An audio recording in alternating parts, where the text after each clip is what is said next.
Turns out if you've been bad all year, getting coal in your stocking is the least of your worries. Man, parents told their youngsters some dark things back in the day to get them to behave. I'm your host James, and these are the top 10 scary Christmas urban legends you should never read at 3 a.m. And we're starting off with a Grýla. Grýla is an old Icelandic myth about a giantess who's not your typical grandma. She's a bit of a nightmare, literally. She lives up in the mountains and has a taste for human flesh, especially if you've been misbehaving. And even worse, she's got a whole family. Legend has it she's been married 3 times, and her 13 sons, known as the Yule lads, are real pieces of work too. But if you're lazy, disobedient, or just plain unlucky, you might end up on Grýla's menu. She stuffs her victims in a sack and takes them back to her cave where she cooks them in a large pot. Then you have her sons who come down from the mountains one by one in the 13 nights leading up to Christmas, mostly to play pranks on people. Each lad has his own thing, like stealing leftovers, slamming doors, or just being plain annoying. They're not quite as evil as their mom, just mischievous. Grýla's been around in Icelandic folklore for ages, used by parents as a way to keep their younger ones in check during the holiday season. And if you want to give yourself a gift this holiday season, why not subscribe to our channel? We have tons of videos coming your way on the daily, and most importantly, it's free to subscribe. Number 9, Hans Trapp. Hans Trapp is a bit of a dark character from the folklore in the Alsace and Lorraine regions of France. Long story short, he was a rich dude who got a bit too greedy and made a deal with the devil. So Hans Trapp starts doing some shady stuff like worshipping Satan and messing with the poor. The church wasn't too thrilled about that, so they excommunicated him. Hans got kicked out of his fancy life, loses his wealth, and ends up living in the woods like a hermit. But Trapp's story doesn't end there. He started disguising himself as a scarecrow, wearing old tattered clothes and putting hay on his body. He'd hang out in the fields, waiting for young ones to pass by. When some unfortunate soul came too close, he'd jump up and scare the living daylights out of them. The legend goes that Hans Trapp took his scarecrow act a step further and decided to snack on misbehaving youngsters. Yes, he'd kidnap and eat them. The whole scarecrow turned cannibal thing was a cautionary tale parents told their youngsters to keep them in line. Now, people in those parts don't forget Hans Trapp, and there's even a tradition where they dress up as him during Christmas, just to remind everyone to stay on the straight and narrow. And at number 8, we have Kallikantzaros. Kallikantzaros are these creatures that live underground, and for most of the year they're stuck there, trying to saw down the world tree. Weird, I know. The thing is, they believe that once they manage to cut it down, the whole world will collapse, and then they can take over. These creatures, during the 12 days of Christmas, are let loose on the surface, and they don't come out to spread cheer. Instead, they go out causing chaos, playing pranks, and generally being pains in the neck. Now, luckily, they forget what they're doing when the sun comes up, but every night they start their mischief all over again. People in Greece came up with some ways to keep these creatures busy and away from causing too much trouble. One trick is to burn a Yule log for the entire 12 days. Apparently, the light messes with their heads, and they forget their task. Another tactic is hanging a pig jawbone by the door, because Kallikantzaros are scared of pigs.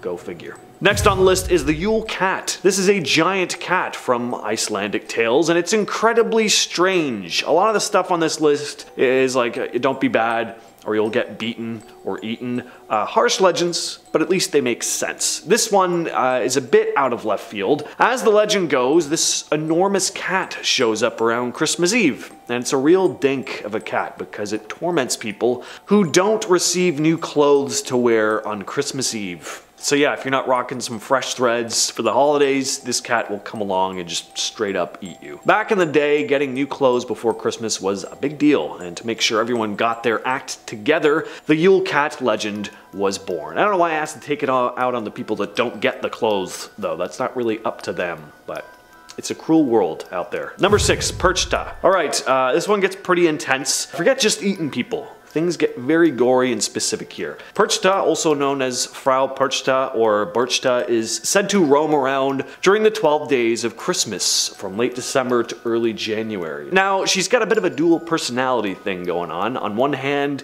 she's a real sweetheart, rewarding good behavior, but she can change on a dime, punishing the lazy and messy severely. If you've been a decent human, Perchta might leave you a silver coin as a little holiday bonus. But if you've been slacking off, especially when it comes to household chores, just watch out. She's known for being a bit of a cleanliness freak, and if she catches wind of your messy ways, she might just decide to slice open your stomach, pull out your guts, and stuff you with straw or garbage. To say that punishment is a tad unhinged would be an understatement. At our number 5 spot, we have Knecht Ruprecht. This is a figure from German folklore who hangs out with St. Nicholas during Christmas. He's kind of like his disciplinary sidekick. Knecht Ruprecht translates to farmhand Rupert in English, and his job is to assist St. Nicholas in figuring out who's been naughty or nice. So while St. Nick is all about the rewards for the good ones, his buddy handles the not so nice list. They're kind of like a good cop, bad cop duo. Knecht Ruprecht shows up in some towns dressed in tattered clothes, carrying a bag of ashes and a switch. Yes, a switch, not the electric kind. He dishes out punishment to youngsters who haven't been on their best behavior. Some versions of the story say that Knecht Ruprecht gives his victims a chance to redeem themselves. He might ask if they know their prayers or if they've been doing their chores. If the answer is good, they might get some treats. If not, they could end up with a spanking. In some places, the tradition of Knecht Ruprecht has evolved into a more festive and less scary character, with people dressing up as him during Christmas parades or celebrations, but the core idea remains. He's the one you don't want to meet if you've been slacking on the good behavior front. Next up, we have the Christmas Witch. This is another character from European folklore.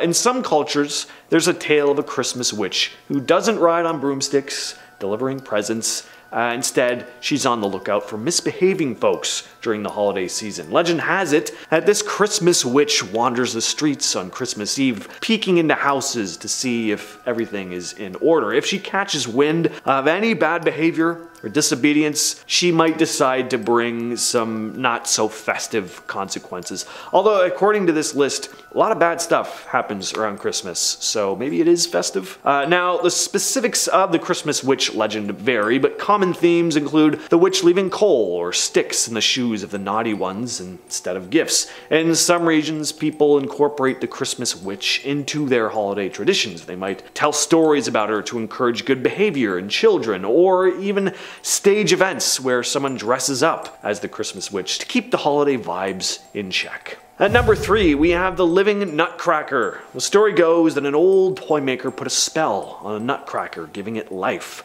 Not Pinocchio style, but enough to make it move around when no one's looking. Imagine waking up in the middle of the night and seeing a wooden nutcracker roaming around your house. According to the tale, it supposedly has a mission as well, to protect something valuable hidden in your house. As for what that thing is, different versions of the tale vary. So right now this all sounds pretty good, but the nutcracker isn't always friendly. Some versions say it's got a temper, especially if it thinks you're a threat to whatever it's guarding. So you go to grab a midnight snack and suddenly you're face to face with an angry wooden soldier with a nut-crushing jaw. Alright, here's one you've probably all heard of, but it had to make the list. It's Krampus, everybody. While St. Nicholas is busy rewarding the good kids, Krampus is out there dealing with the naughty ones. He's a horned, hairy creature with a long, pointed tongue and a bag or basket on his back. And that bag, well, it's not for carrying presents. Krampus is known for punishing misbehaving youngsters. He might swat them with bundles of birch branches or throw them in his sack to carry them away to who knows where.